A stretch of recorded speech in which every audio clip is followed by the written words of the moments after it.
जय हिंद प्यारे साथियों, जैसा कि हमने पिछले वीडियो में देखा था कि एक्यूट एंगल के बारे में भी कुछ प्रॉपर्टीज थी। इसी तरह हम जानेंगे आज कि अब जानेंगे हम ऑब्ट्यूज एंगल के बारे में, मतलब अधिक कोण त्रिभुज के बारे में जानेंगे। अधिक कोण त्रिभुज क्या होता है, जरा ध्यान दीजिएगा। एक ऐसा त्रिभुज, अधिक कोण त्रिभुज, अधिक कोण त्रिभुज, और इससे पता चल रहा है आपको ऑब्ट्यूज एंगल ट्रायंगल, आपको इससे यही पता चल रहा है कि एक ऐसा त्रिभुज होगा जिसका एक कोण अधिक कोण होगा। एक ऐसा त्रिभुज होगा जिसका एक कोण अधिक कोण होगा। मतलब आप समझ गए हैं कि अगर हम देखिए तो यहाँ पर आपको जो बी दिख रहा है ये अधिक कोण त्रिभुज है। अब अधिक कोण होता क्या है, आइए जरा समझते हैं। अधिक कोण त्रिभुज अधिक कोण एक ऐसा कोण होता है जो 90 अंश से बड़ा तो हो, लेकिन 90 अंश से बड़ा तो हो, 90 अंश से क्या हो, बड़ा हो। 90 अंश से क्या हो, ये बड़ा हो, लेकिन 180 से क्या होना चाहिए, वो छोटा होना चाहिए। हमारा कैसा कोण होता है, अधिक कोण त्रिभुज। एक ऐसा त्रिभुज जिसका एक कोण 90 अंश से बड़ा हो और 180 अंश से छोटा हो, वो हमारा कैसा कोण, वो हमारा कैसा त्रिभुज कहलाएगा, अधिक कोण त्रिभुज। या अधिक कोण को क्या होता है, एक ऐसा कोण जो 90 अंश से बड़ा हो लेकिन 180 अंश से छोटा हो, वो हमारा कहलाता है अधिक कोण। क्या कहलाता है, अधिक कोण।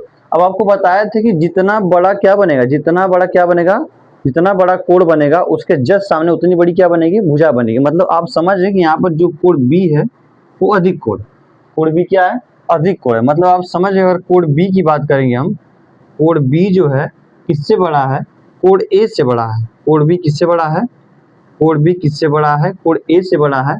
और जो कोण बी बड़ा है वो किससे बड़ा है, कोण सी से बड़ा है। तो इसका मतलब आप ये समझ गए हैं कि कोण बी के सामने वाली भुजा क्या होगी, सबसे बड़ी होगी। मतलब कोण बी के सामने जो भुजा होगी, ये वाली भुजा, इसका नाम क्या है, बी है। तो कोण बी के सामने वाली भुजा क्या होगी, बड़ी होगी। किससे बड़ी होगी, ए से बड़ी होगी। और किससे बड़ी होगी, और सी से बड़ी होगी। ए और सी से क्या होगी, बड़ी होगी। ए और सी से क्या होगी, बड़ी होगी। लेकिन इसकी एक और प्रॉपर्टीज है, जरा ध्यान दीजिएगा। ध्यान देंगे तो क्या पता चलेगा आपको, जैसे ही हम बी का स्क्वायर करेंगे, मतलब किसी भी अधिक कोण त्रिभुज की बड़ी भुजा का जब हम स्क्वायर करेंगे, किसी भी त्रिभुज की जब हम बड़ी भुजा का स्क्वायर करेंगे और दोनों छोटी भुजाओं का स्क्वायर करेंगे, बड़ी भुजा का स्क्वायर किया हमने, दोनों छोटी भुजाओं का स्क्वायर किया। जब इन दोनों छोटी भुजाओं को हम जोड़ेंगे, जब इन दोनों छोटी भुजाओं को हम जोड़ेंगे तो मेरे भाई याद रखिएगा, ये हमेशा बड़ी भुजा से क्या होगी, बड़ी होगी। क्या होगी, हमेशा बड़ी। इस बात को याद रखिएगा। हमने एक्यूट एंगल ट्रायंगल में बताया था, मतलब न्यून कोण त्रिभुज बताया था कि जो बड़ी भुजा थी, जो उसकी बड़ी भुजा थी वो क्या थी, स्क्वायर करने पर मतलब यार बड़ी आ रही थी किससे, ए स्क्वायर और सी स्क्वायर से। ये किसका नियम है, ये नियम जो आप देख रहे हैं वो किसका नियम है, एक्यूट एंगल ट्रायंगल का, मतलब न्यून कोण त्रिभुज का है। और ये जो नियम है ये किसका एंगल है, ऑब्ट्यूज एंगल ट्रायंगल का, मतलब अधिक कोण त्रिभुज का है। ये उम्मीद है ये बातें समझ में आ रही है। इस न्यून कोण वाले को, इस वाले सॉरी ध्यान दीजिएगा, इस अधिक कोण वाले त्रिभुज को बोलते हैं obtuse angle theorem, obtuse angle theorem बोलते हैं। और इसको क्या बोलते हैं, एक्यूट एंगल थ्योरम बोलते हैं। मतलब बस वही चीज है, अधिक कोण त्रिभुज क्या हो जाएगा, थ्योरी बन जाएगा। और ये क्या बन जाएगा, न्यून कोण त्रिभुज क्या बन जाएगा, ये थ्योरी बन जाएगा। इतना उम्मीद आपको समझ में आ रहा होगा। अब आगे बढ़ते हैं, यहाँ तक उम्मीद है बातें क्लियर हुई होंगी। ये किसके लिए था, एक्यूट एंगल। ये किसके लिए भाई, ये एक्यूट एंगल के लिए, एक्यूट एंगल ट्रायंगल के लिए है। और ये जो किसके लिए भाई, ऑब्ट्यूज एंगल ट्रायंगल के लिए। इसका मान याद रखिएगा। अब हम चलते हैं अपने तीसरे त्रिभुज के पास, जिसका नाम क्या था, और क्या नाम था, राइट एंगल ट्रायंगल, जिसका नाम क्या था, समकोण त्रिभुज। क्या नाम था, समकोण त्रिभुज। इसको मिटा रहा है और स्क्रीनशॉट लेना होगा तो आप ले लीजिएगा। अब आगे बढ़ते हैं।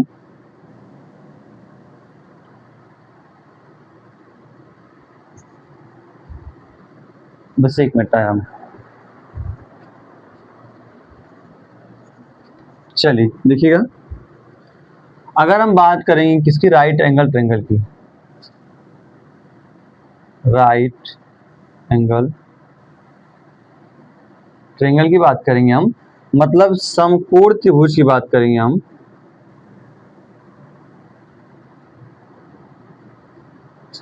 समकोण त्रिभुज की बात करेंगे हम, तो जरा देखिएगा क्या आने वाला है। एक समकोण त्रिभुज मतलब आप समझ रहे कि एक ऐसा त्रिभुज जिसका एक कोण कितने अंश का हो, 90 अंश का हो।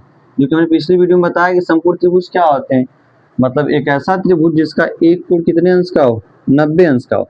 बी कोण के सामने जस्ट इसकी भुजा क्या मानते हैं हम, स्मॉल बी मानते हैं।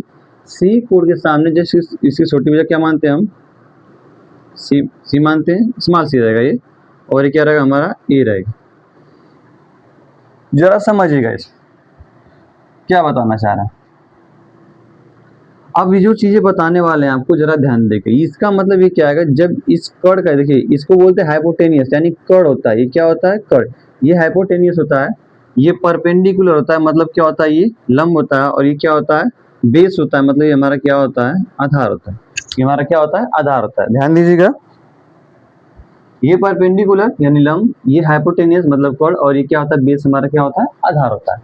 जरा ध्यान दीजिएगा, जब हम सबसे बड़ी भुजा का स्क्वायर करेंगे, मतलब सबसे बड़ी भुजा बी का स्क्वायर करेंगे, तो इन दोनों भुजाओं के वर्गों का योग, मतलब क्या करेंगे ए का स्क्वायर करेंगे और प्लस क्या करेंगे सी का स्क्वायर करेंगे, तो याद रखिएगा मेरे भाई ये क्या आएंगे आपस में बराबर आएंगे, ये आपस में क्या आएंगे बराबर आएंगे। मतलब आप समझ गए हैं कि बड़ी भुजा का स्क्वायर करेंगे और छोटी दोनों अन्य दो छोटी भुजाओं का स्क्वायर करेंगे तो इससे क्या आएगा बराबर आएगा। इसी नियम को बोलते हैं पाइथागोरस प्रमेय। क्या बोलते हैं, पाइथागोरस प्रमेय या पाइथागोरस थ्योरम बोलते थे इसी को हम, जिन्होंने पाइथागोरस नहीं दिया था ये थ्योरम। उम्मीद ये चीजें समझ में आई होंगी। अब हम बात जो करने वाले हैं जरा ध्यान दीजिएगा, बात हम ये करने वाले हैं कि अब जो है कि ये बी स्क्वायर ए स्क्वायर और सी स्क्वायर ये आ कहां से रहा है, हम स्क्वायर क्यों कर रहे हैं, किस लिए कर रहे हैं, आइए जरा समझते हैं इसके लिए। जरा ध्यान दीजिएगा, ये चीजें क्लियर है, आगे बढ़ते हैं, ध्यान दीजिएगा। अब हम जो करने जा रहे हैं जरा ध्यान दीजिएगा क्या करने जा रहे हैं। सबसे पहले हमने आपको बताया था कि एक्यूट एंगल ट्रायंगल बताया था, मतलब हमने क्या बताया था आपको न्यून कोण त्रिभुज बताया था, न्यून कोण त्रिभुज।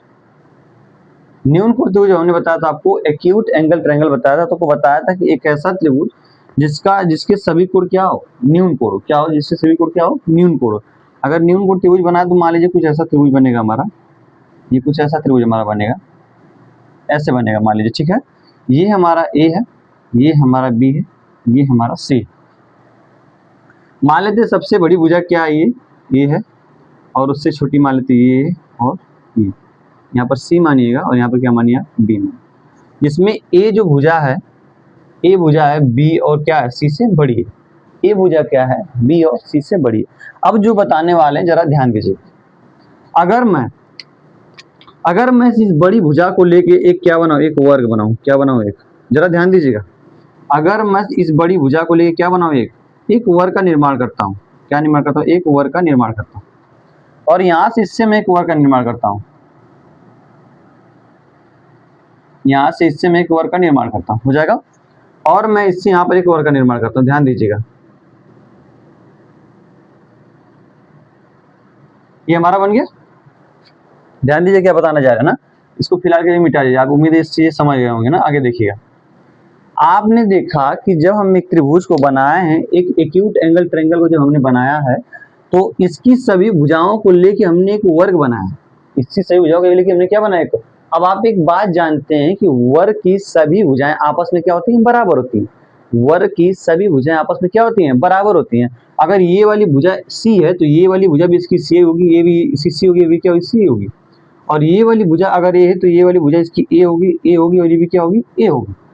इसी तरह ये भुजा बी होगी, इसी तरह ये भुजा बी होगी, इसी तरह ये भुजा भी क्या होगी बी होगी।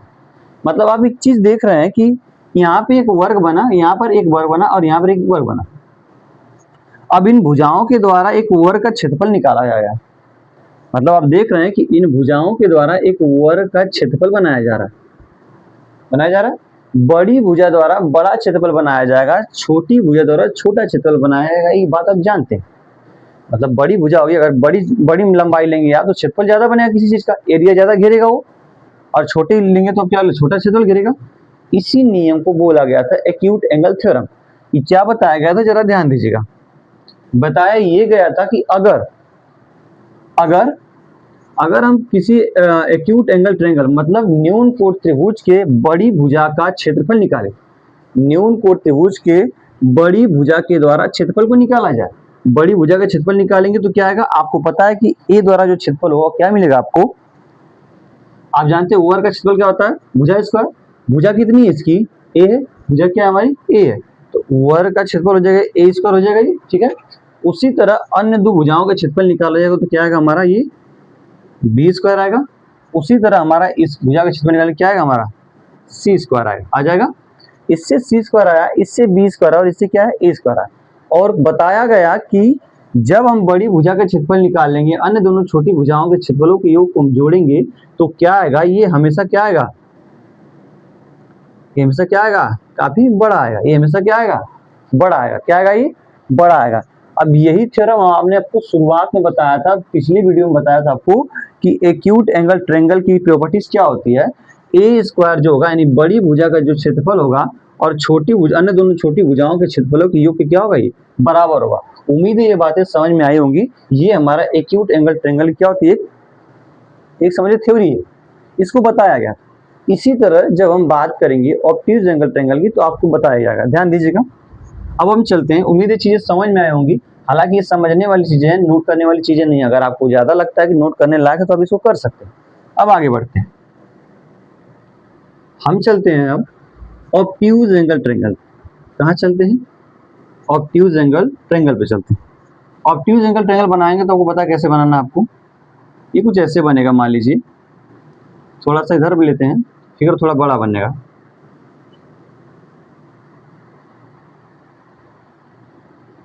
ये हमारा ऑब्ट्यूज एंगल ट्रायंगल है।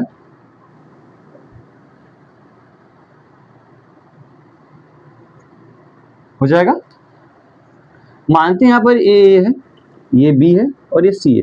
बी सब में बड़ा है, बी वाला कोण क्या है, बड़ा है। अब बी वाला कोण बड़ा है तो बी वाला ज्यादा चौड़ा, मतलब इसके सामने वाली भुजा क्या होगी, बड़ी होगी। मतलब यहाँ पर बी क्या होगा, हमारा सबसे बड़ी भुजा होगी। उसके बाद इसको मानिए आप सी मान सकते हैं, उसको क्या मान सकते हैं आप, ए मान सकते हैं। हो जाएगा, उम्मीद है ये बातें समझ में आई होंगी। अब आगे देखिएगा, हम क्या पढ़ रहे हैं,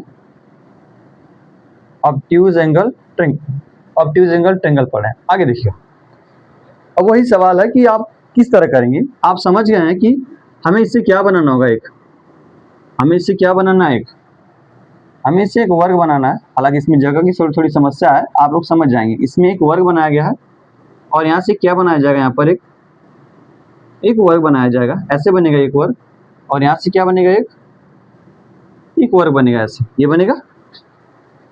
ऑब्ट्यूज एंगल ट्रायंगल ये कहता है, इसकी थ्योरी कहती है कि अगर हम बड़ी भुजा द्वारा क्षेत्रफल, अगर बड़ी भुजा द्वारा बनाया गया वर्ग का क्षेत्रफल निकाले तो वर्ग का क्षेत्रफल क्या आएगा, बड़ी भुजा द्वारा वर्ग का क्षेत्रफल क्या आएगा, बी स्क्वायर आएगा। और अन्य छोटी भुजाओं द्वारा क्या निकाला जाए, क्षेत्रफल निकाला जाए तो सी स्क्वायर आएगा और क्या आएगा प्लस का ए स्क्वायर आएगा। बातें अब क्लियर हो गई, क्या बताना चाह रहे हैं। आप जान गए कि बड़ी भुजा द्वारा जो क्षेत्रफल बनाया गया अन्य दोनों छोटी भुजा द्वारा क्षेत्रफल बनाया जाएगा। याद रखिएगा वो क्या होगा हमेशा, सॉरी, बड़ी भुजा द्वारा बनाया गया क्षेत्रफल क्या होगा, अन्य दोनों छोटी भुजाओं द्वारा बनाया गया क्षेत्रफल की क्या होगा, ये क्या होगा, हमेशा छोटा होगा। क्या हमेशा छोटा है, इसीलिए बताया गया है इसको कि बी स्क्वायर जो होगा ये क्या होगा, इससे छोटा, क्या होगा, इससे छोटा होगा। उम्मीद है ये चीजें आप फिर क्लियर हो गई होगी। इसी तरह हम चलते हैं किस पे, पाइथागोरस प्रमेय पे चलते हैं। किस पे चलते हैं, पाइथागोरस प्रमेय पे चलते हैं।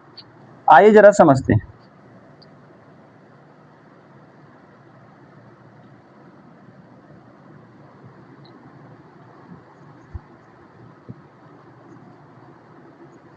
अब जो लेके जा रहे हैं हम पाइथागोरस प्रमेय पे ले जा रहे हैं, ध्यान दीजिएगा। जब हम पाइथागोरस प्रमेय की बात करेंगे ना तो क्या मिलेगा आपको, देखिए इसको मिटा रहे हैं हम। इसके द्वारा एक क्षेत्रफल बनाया जाएगा, आप समझ गए, एक वर्ग बनाया जाएगा इसके द्वारा, ये बन जाएगा। और इसके द्वारा एक क्षेत्रफल बनाएगा यानी एक वर्ग बनाया जाएगा, ये बन जाएगा। और इसके द्वारा बनाया जाएगा एक, कुछ ऐसे बनेगा, ये बन जाएगा। मान लेते हैं ये वाली भुजा जो ये यहाँ पर क्या है, ए है, ये बी है और यहाँ पर क्या सी है। आपको पता है कि ये बी कितना हो, 90 अंश हो। 90 अंश की सबसे सामने वाली सबसे बड़ी भुजा क्या होगी, कर्ण होगी। अब यहाँ पर मान लेते हैं ये बी है हमारा, इसके सामने हमारा क्या है, सी है और इसके सामने क्या है हमारा ए। पाइथागोरस प्रमेय ये कहता था कि अगर किसी समकोण त्रिभुज के अन्य दोनों छोटी भुजाओं यानी लंब और आधार के वर्गों को जोड़ा जाए और क्या कर्ण के बराबर हो जाए, क्या हो जाएगा वो कर्ण के बराबर। मतलब आप एक चीज का ध्यान दीजिएगा, इस भुजा के द्वारा यहाँ पर क्या बनाया गया, वर्ग बनाया गया, ये वर्ग बनाया गया है। मतलब अगर वर्ग बनाया गया तो आप समझ गए हैं कि ये वर्ग बना, मतलब आप समझ गए कि इसका वर्ग इसका निकालेंगे। पहले इसका निकालते हैं, कर्ण का, हाइपोटेनस का। तो बताएगा कि जो कर्ण का स्क्वायर होगा यानी बी का जो स्क्वायर होगा, ये बी स्क्वायर बराबर होगा अन्य दोनों भुजाओं के वर्गों के योग के। मतलब आप समझ गए कि यहाँ पर क्या लिखेंगे, ए स्क्वायर प्लस यहाँ पर क्या आएगा, सी स्क्वायर आएगा। इसी को बोला गया पाइथागोरस प्रमेय में कि कर्ण स्क्वायर बराबर क्या आएगा, कर्ण स्क्वायर मतलब कर्ण स्क्वायर बराबर लंब स्क्वायर ये रहा, लंब स्क्वायर प्लस क्या आएगा, आधार का स्क्वायर। ये हमारा बताया गया पाइथागोरस प्रमेय। क्या बताया गया, ये हमारा पाइथागोरस प्रमेय को बताया गया। ये हमारी कुछ प्रॉपर्टीज थी जो ऐसे आने वाली थी, जो हमारे पास जितने ट्रायंगल थे उसके बारे में थे। अब हम चलने वाले हैं एक जबरदस्त कॉन्सेप्ट पे, जरा ध्यान दीजिएगा। किसी त्रिभुज की पहचान आप कैसे करेंगे, आइए जरा समझते हैं। मान लीजिए ये तो सब ट्रायंगल थे, हालांकि शुरुआत में हमें बताना चाहिए था कि ट्रायंगल किस तरह कैसे बनता है। जरा ध्यान दीजिएगा क्या बताने जा रहा हूं। अगर आपके पास कोई ट्रायंगल दिया गया, अगर आपके पास कोई ट्रायंगल दिया गया, ये ए है, ये बी है, ये सी है। यहाँ पर मानते हैं हम ये स्मॉल सी हो जाएगा, ये स्मॉल बी हो जाएगा और स्मॉल ए हो जाएगा। एक ट्रायंगल तभी फॉलो करेगा जब उसके तीनों कोणों का योग कितना होना चाहिए, 180 होना चाहिए। मतलब कंडीशन वन रहेगा, क्या रहेगा, किसी आकृति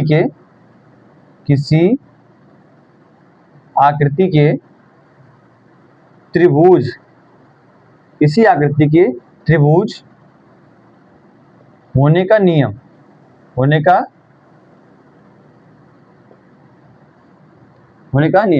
मतलब एक ऐसा रूल होना चाहिए जो ये बताएगा कि क्या है, कोई भी शेप और साइज जो है वो क्या है, ट्रायंगल है। क्या है, ट्रायंगल है। मतलब एक ऐसा रूल जो ये बताए कि कोई भी क्या शेप ट्रायंगल है। आइए जरा समझते हैं अभी ट्रायंगल के बारे में कैसे पता चलेगा। आज ध्यान दीजिएगा, अगर मैं किसी त्रिभुज के अन्य दो भुजाओं को जोड़ूं, मानते हैं हम ए और बी क्या करते हैं, हम जोड़ते हैं, ए और बी क्या करते हैं, हम जोड़ते हैं। अगर किसी त्रिभुज के हम दो अन्य भुजाओं को जोड़ते हैं तो तीसरी भुजा से हमेशा क्या आएगा, बड़ा आएगा। क्या आएगा, वो तीसरी भुजा से हमेशा क्या आएगा, बड़ा आएगा। और अगर हम किसी त्रिभुज के अन्य दो भुजाओं को घटाते हैं, क्या करते हैं, घटाते हैं, तो तीसरी भुजा से हमेशा क्या आएगा, यानी हम लिखते हैं कि a माइनस बी, या इसी को हम लिख सकते हैं b माइनस ए। हमने मॉड क्यों लगाया, क्योंकि जब कोई भी चीज प्लस में आएगा, क्या आएगा, प्लस में आएगा। प्लस में आने का मतलब क्या है, अगर b में से a को घटाया जाए, a में से b को घटाया जाए, तो बात एक ही आनी चाहिए। क्या दिख रहा है आपको, जरा ध्यान दीजिएगा। हमने क्या बताया आपको कि अगर त्रिभुज तभी फॉलो करेगा जब किसी त्रिभुज की अन्य दो भुजाओं को जोड़ेंगे तो तीसरी भुजा से हमेशा क्या होनी चाहिए, बड़ी होनी चाहिए। अन्य दो भुजाओं को जोड़ेंगे तो तीसरी भुजा से हमेशा क्या होनी चाहिए, बड़ी होनी चाहिए। और अन्य दोनों भुजाओं को घटाएंगे तो तीसरी भुजा से हमेशा क्या होनी चाहिए, छोटी होनी चाहिए। क्या होनी चाहिए, छोटी होनी चाहिए, तभी हमारा त्रिभुज फॉलो करेगा। जरा ध्यान दीजिएगा। अगर इसी तरह हम बात करें, किसकी बात करें, ध्यान दीजिएगा, इसी तरह हम बात करते हैं सी प्लस बी। अब ये किससे बड़ी होनी चाहिए, ए से बड़ी होनी चाहिए। ए से क्या होनी चाहिए, बड़ी होनी चाहिए। अब ए जो बड़ा होना चाहिए इन दोनों के अंतर से बड़ा होना चाहिए। मतलब ए जो बड़ा होना चाहिए इन दोनों के अंतर से क्या होना चाहिए, बड़ा होना चाहिए। तभी हमारा क्या लाएगा, एक ट्रायंगल का रूप लेगा। तभी हमारा किसका रूप लेगा, एक ट्रायंगल का रूप लेगा। इसी तरह आप जब समझेंगे कि जब ए और सी को जोड़ा जाएगा, तो आप समझिएगा जब ए और सी को जोड़ा जाएगा तो हमेशा बी से क्या होगा, बड़ा होगा। और बी हमेशा क्या होगा, इनके अंतर से बड़ा होगा। किसके अंतर से बड़ा होगा, इनके अंतर से बड़ा होगा। उम्मीद है त्रिभुज की बहुत ही जबरदस्त प्रॉपर्टी है मेरे भाई। ये बड़े एग्जाम में जो है ना वो आता है कि ये पूछेगा कि क्या इस त्रिभुज का निर्माण किया जा सकता है, क्या एक साइज के द्वारा किसी त्रिभुज का निर्माण किया जा सकता है। ये जबरदस्त चीजें आएंगे। अब आगे बढ़ते हैं, उम्मीद है चीजें क्लियर है। और याद रखिएगा, जब किसी त्रिभुज के तीनों कोणों का योग यानी a प्लस बी प्लस सी, कोण ए, कोण बी, कोण सी, अगर इन तीनों कोणों का योग 180 के बराबर है, अगर इन तीनों कोणों का योग 180 के बराबर है, तब तो हमारा त्रिभुज है, अन्यथा वो नहीं है। याद रखिएगा, दो कंडीशन यहाँ पर, एक पहला कंडीशन के लिए सब आ गया, ये दूसरा कंडीशन के लिए आ गया। उम्मीद है ये बातें समझ में आई होंगी। अब हम आगे बढ़ते हैं एंगल बाई सेक्टर पे। जब किसी त्रिभुज के एक एंगल को काटा जाएगा तो उसमें क्या रेशियो बनेगा, आइए समझते हैं। इसको मिटा रहे हैं, उम्मीद है चीजें समझ में आई होंगी। आगे बढ़ते हैं।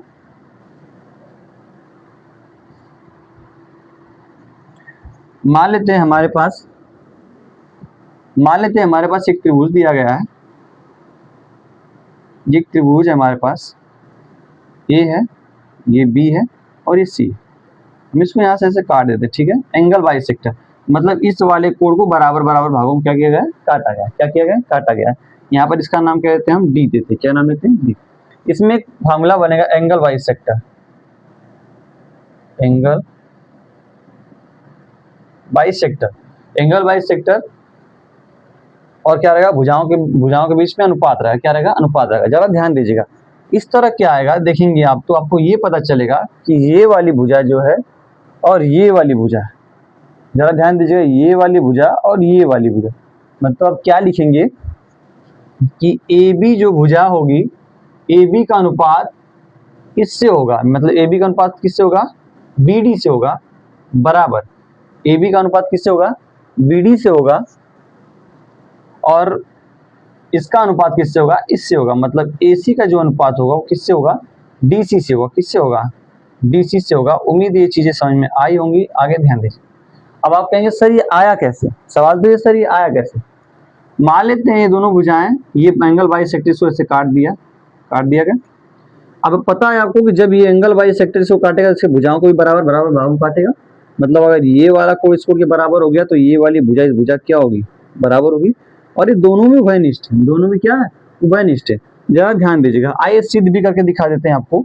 आप लेंगे त्रिभुज ए बी डी तथा त्रिभुज ए सी डी में आप समझिए कि ये वाला कोण ए मानते हैं, ये वाला कोण क्या मानते हैं, दो मानते हैं।